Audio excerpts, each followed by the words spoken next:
L'impatience était grande ce matin pour les 20 bateaux engagés dans la 3e Groupama Race. À quelques heures du départ, devant le cercle nautique calédonien, les équipages s'attelaient aux derniers préparatifs, australiens et néo-zélandais montrant l'exemple dès 7 heures. Le tout sur les rythmes joyeux de la fanfare malawi et sous le regard attentif des familles venues encourager les marins. Quelques curieux avaient même fait le déplacement dès ce début de matinée, attirés par l'événement désormais établi dans le calendrier des Calédoniens. Les marins qui l'ont fait la première fois, ils ont bien dit que, même les marins étrangers, ils étaient surpris par la qualité du parcours parce que c'était extrêmement varié, donc ça fait appel à toutes les qualités d'un marin, quoi.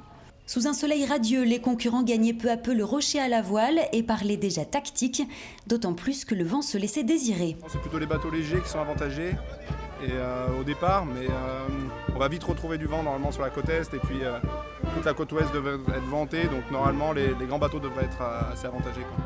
Notre tactique aujourd'hui, ça va être essayer de faire gîter le bateau le plus possible pour avoir une glisse favorable. Donc voilà, très attentif à l'assiette du bateau. Pour gîter, autrement dit pour incliner le bateau avec le vent dans le nez, encore fallait-il qu'Éole daigne donner du souffle. En attendant, le public avait pris place nombreux au rocher à la voile pour assister à la parade des concurrents. Une occasion de venir soutenir les aventuriers, de profiter de l'événement en famille et pour certains, de se replonger dans le plaisir de la voile. Ça va être assez compliqué pour eux puisque tout le monde va être dans le même cas aujourd'hui puisque pas de vent, donc tout le monde se retrouve au même niveau. Ça va être certainement très compliqué. Maintenant, si les conditions continuent comme ça, je crois que le vent est plus ou moins d'ouest aujourd'hui, plus ou moins. Donc peut-être qu'ils vont partir sous spi, puis ça peut être intéressant, il va y avoir du sport. Prêts à en découdre, les 20 voiliers n'attendaient plus que le top départ. Même impatience du côté de l'organisation, prête à installer les bouées dès les premiers nœuds. On attend le vent en fait.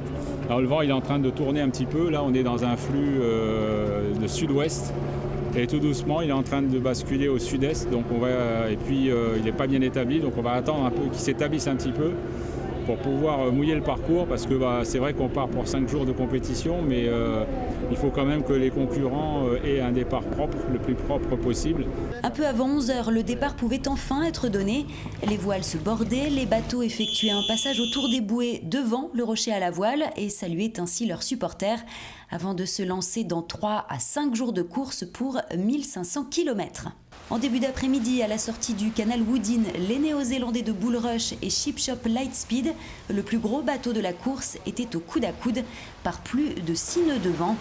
Rendez-vous demain pour savoir où en seront tous nos équipages.